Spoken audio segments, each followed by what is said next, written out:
नमस्कार साथियों, स्वागत है आप सभी का अंकित इंस्पायर्स इंडिया पर। मैं हूं अंकित अवस्थी। आप में से बहुत सारे लोगों ने समय-समय पर हमारे ब्रह्मोस की कामयाबी सुनी होगी। ब्रह्मोस भारत ने पाकिस्तान पर चला दी, ब्रह्मोस भारत ने फिलीपींस को बेच दी। भारत के द्वारा ब्रह्मोस की खबरें एनी टाइम चलती रहती हैं।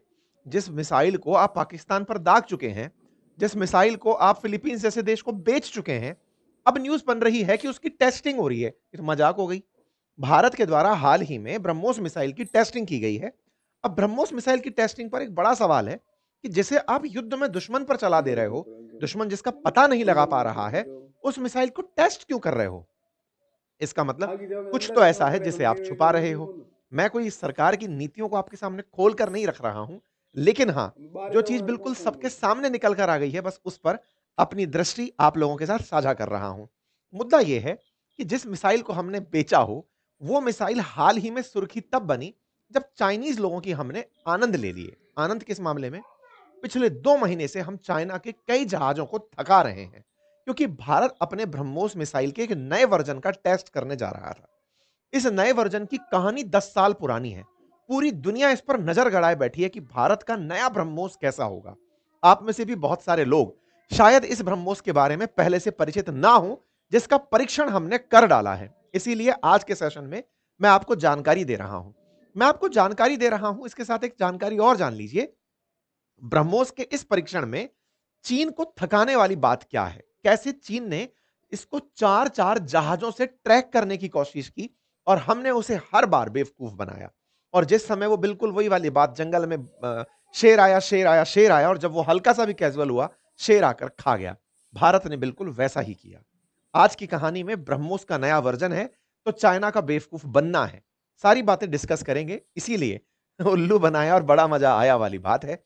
हेडलाइंस को एक बार ध्यान से देखिएगा। भारत की आर्मी के द्वारा जो ब्रह्मोस का परीक्षण हुआ है, इस पर जानकारी ये बिल्कुल भी नहीं दी जा रही है, कितना किलोमीटर का, क्या वारहेड। लेकिन जब दुश्मन आपके काम की इंतजार में बैठा हो, तो समझ जाइए कि कुछ आप बड़ा करने जा रहे हैं। तो चलिए शुरू करते हैं। लेकिन इन सबसे पहले मैं आपके सामने एक जानकारी और ऐड कर दूं, और वो ये। साथियों, आप में से बहुत सारे लोग वेपन्स को लेकर के दिमाग में थॉट रखते हैं कि भारत को अब दुश्मनों से सुरक्षा करने के लिए और दुश्मनों पर मौका पड़े जब प्रहार करने के लिए वेपन्स की जरूरत होती है। सुरक्षा हमेशा बुरे वक्त से होती है, ताकि कल को ऐसी परिस्थितियां आए कि हमें दुश्मन से सामना हो, तो हम उन्हें बहुत अच्छे से धूल चटा सकें। ऐसी ही सुरक्षा लें। चलिए शुरू करते हैं मेरे प्यारे साथियों। भारतीय सेना ने सोमवार को बंगाल की खाड़ी में ब्रह्मोस के सुपरसोनिक मिसाइल का परीक्षण किया। ये जब लाइन निकल कर आई, तो बहुत से लोगों ने इसे बस यूं ही निकलने दिया कि कोई बात नहीं, ब्रह्मोस का परीक्षण है, हम तो दुश्मन पर करते हैं, इस बात को क्यों इतनी न्यूज देनी। धीरे धीरे बात पता चलती गई, तो बात निकली कि अंडमान निकोबार के ट्राई सर्विस कमांड से भारत ने लंबी दूरी पर मार करने वाले ब्रह्मोस का परीक्षण किया है। अब ये ट्राई सर्विस कमांड क्या है? हालांकि भारत की सेना ने पूरे भारतवर्ष को 7 सेना के कमांड्स के अधीन रखा हुआ है, दिशाओं के हिसाब से, उत्तर, पूर्व, पश्चिम, दक्षिण, इस तरह से। ऐसे में दक्षिणी सेना का जो कमांड है, उसने अंडमान निकोबार में तीनों सेनाओं का संयुक्त जो मिलकर कोऑर्डिनेशन से कमांड चलता है, जिसे ट्राई सर्विस कमांड कहते हैं। भारत का पहला tri service command Andaman Nicobar, वहां से संयुक्त रूप से प्रयास करते हुए उसकी मदद से एक मिसाइल चलाई। मिसाइल की खबर बनी, सदर्न कमांड ने इसकी जानकारी सबको दी, बधाइयां दी कि बढ़िया हो साहब, हमने बढ़िया काम कर लिया।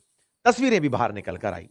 तस्वीर देख करके लगा कि यह कोई साधारण प्रक्रिया है, अक्सर टेस्टिंग के दौरान होती है, हो जाती है। किसी को यह पता नहीं चल रहा था कि इसमें ऐसा क्या खास था जिसके लिए चाइना इतना परेशान था। बकायदा सदर्न कमांड ने इसका वीडियो जारी किया। मिसाइल बिल्कुल ऐसे लग रही थी जैसे S-400 की मिसाइलें हों। मिसाइलें गई, मिसाइलों को बकायदा दागा गया। इसके चलने पर जो सीन निकल कर आया, वो इसको बता रहा था कि ये कितनी खास है। पहले जमीन से ऊपर उठती है और अचानक बंगाल की खाड़ी के दुनिया के साथ भी साझा कर दिया। पिन पॉइंट एक्यूरेसी, मतलब जहां बोला वहीं जाकर मारा। यार, 290 किलोमीटर आप उड़ रहे हो, टारगेट पर है आपका ध्यान, और वहां जाकर आप हिट कर रहे हो, तो ये बहुत बड़ी काबिलियत में काउंट की जाती है। दुनिया ने इसको कवर करना शुरू किया। भारत की तरफ से इस बात को लिखा गया कि ट्राई सर्विस कमांड ने और सदर्न कमांड ने मिलकर इसे चलाया। ब्रह्मोस सुपरसोनिक क्रूज मिसाइल का सफल परीक्षण हुआ। यहां तक कोई भी बड़ी बात नहीं बन रही थी, न्यूज नहीं बन रही थी। सबके दिमाग में यह था, सदर्न कमांड है, सदर्न कमांड यहां पर ट्राई सर्विस कमांड के साथ मिलकर के अपने अंडमान निकोबार वाली के साथ में इस परीक्षण को करी है, कौन सी नई बात है, हो गया होगा। यह बात धीरे धीरे बाहर निकलना शुरू हुआ कि यार, एक बात बताओ, ये ब्रह्मोस कुछ दिन पहले तो भारत ने कही थी ऑपरेशन सिंदूर में गेम चेंजर साबित हुई है। पाकिस्तान के 11 एयरबेस उड़ाई है। चाइना का जो डिफेंस सिस्टम है उसको खत्म की है। भारत ने फिलीपींस को बेचा है। कुछ तो गड़बड़ है। मतलब ये जब बोल रहा है व्यक्ति कि हमें ब्रह्मोस ने मारा, फिर हम टेस्टिंग क्यों करें? टेस्टिंग का मतलब क्या है? आप ऐसे समझिए, जो चीज यूज में आना शुरू हो गई, अब हम ये कहें कि साहब हम राफेल की टेस्टिंग कर रहे हैं, टेस्टिंग थोड़ी होगी। आप ट्राई कर रहे हैं, आप चलाना सीख रहे हैं, ये कह सकते हैं। ये थोड़ी कि सही चलेगा या गलत चलेगा, इसकी टेस्टिंग कर रहे हैं। जिसको आप बेचने योग्य बना चुके हैं उसकी टेस्टिंग नहीं होगी। इसका मतलब है कुछ तो आपने अपडेट किया है उसमें, पब्लिक के सामने आप उसको नहीं दे रहे। ये वो फजल प्रेयर वाली बात है जिसमें इनके यहां पर हमने 11 ठिकाने उड़ाए थे। कहानी क्या है अब वो सुन। असल में हमारी ब्रह्मोस की जब जब रेंज की बात आती है, वो रेंज 290 किलोमीटर हमेशा बताई जाती है। ये 290 किलोमीटर मार करेगी और अपने सिर पर जो गोला बांध के ले जाएगी, ये असल में इसका सिर है। ये जो होता है ना, सिर का मतलब है इसका वार हेड। इसका जो ये सिर है, यहाँ पर जो गोला बारूद बांध कर ले जाती है, वो 200 से 300 किलोग्राम वजन का गोला लेकर जाती है। गोले को वहां फेंक देती है। अच्छा, मिसाइलों में अक्सर सिर पर ही वार हेड बांधकर भेजे जाते हैं। ओके साहब, हमारी इस ब्रह्मोस को हमने रूस के साथ मिलकर बनाया है और आज से नहीं, भारत इसकी काफी समय से निर्माण कर रहा है। भारत की इसमें 50.5% हिस्सेदारी है। रूस की सरकारी कंपनी है एनपीओ मैसियो, नाम पढ़ लेना, मशीनियो स्त्रियोनिया। उसके साथ मिलकर के हम इसको बनाते हैं। और दोनों में ये ब्रह्मोस है ना, इसमें ब्रह्मोस यानी ब्रह्मपुत्र और मोस का मतलब मॉस्को से लेकर के बनाया गया है। ठीक है, इस तरह से जो ब्रह्मोस है ये रूसी टेक्नोलॉजी का भारत के साथ में हुआ एक संयोग है, जिसमें भारत की कंपनियां 70-75% तक इसका जो सामान है वो इंडिजीनियसली बनाती हैं। भारत सरकार के द्वारा इसका निर्माण किया जाता है और अब हमारे ये मेजर लड़ाई के वेपन्स में यूज की जाने वाली मिसाइल है। अच्छा सा, ये क्रूज मिसाइल है, यानी कि जमीन के समानांतर चल के टारगेट को हिट करती है। सुपरसोनिक स्पीड में चलने वाली मिसाइल है, यानी कि आवाज चला रहे हैं। ठीक है साहब, तो चाइना ने इसकी हमारे लिए जांच करना शुरू किया, जासूसी करना शुरू किया। अब आप पूछेंगे उन्हें कैसे पता हम मिसाइल चलाएंगे? भारत एक लोकतांत्रिक देश है, हम सारी दुनिया को बताकर काम करते हैं। इसके लिए हमने नोटम जारी करने का तरीका अपनाया हुआ है। हम नोटिस टू एयरमैन देते हैं हर बार कि हाँ भाई आसमान में से हट जाना। मेरी थोड़ी तबीयत ठीक नहीं है, इसलिए आवाज़ खराब दिख रही है आपको। अ, तबीयत थोड़ी-सी नासा चल रही है, उसकी असुविधा जो आपको हो रही है उसके लिए क्षमा। ऐसे में फिलहाल के लिए क्या हुआ कि भारत ने जैसे ही नोटम जारी किया सितंबर 16 को कि हम 24-25 सितंबर को परीक्षण करेंगे, इन भाई साहब ने अपने जहाज यहां पर भेज दिए।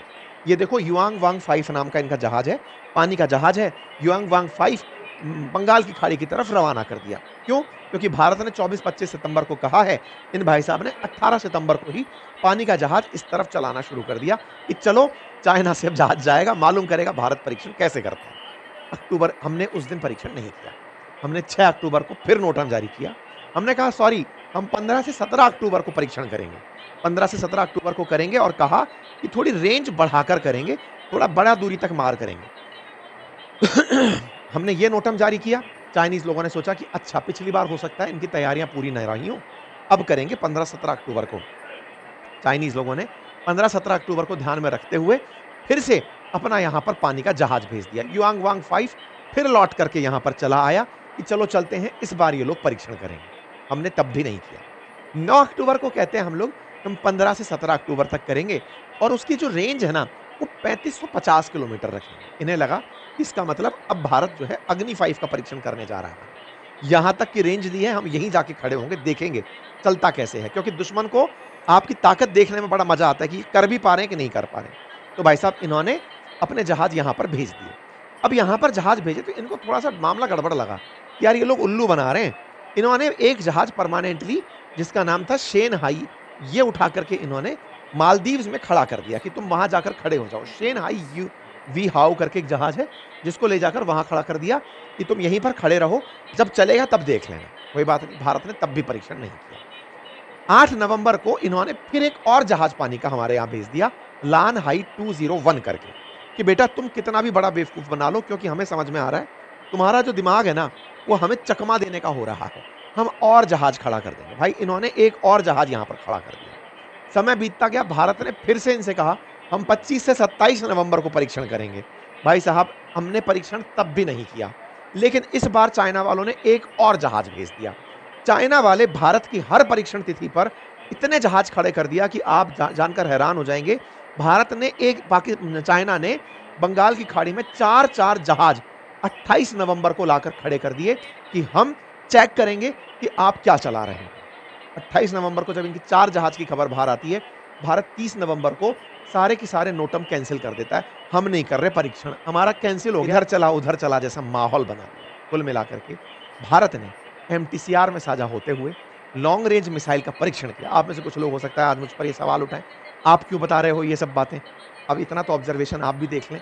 चाइना वालों को पूरी बात पता है, वो 4-4 जहाज खड़े करके रखे हैं, तो आपको भी खुशी तो पता चले कि भारतीय सेना ने कितना तगड़ा परीक्षण किया है। भारतीय सेना के इस परीक्षण के लिए काबिलियत पर तारीफ तो होनी चाहिए। हमारी जो तकनीकी है, उस पर तारीफ होनी चाहिए। हमारी गुप्तचर एजेंसियों की मेहनत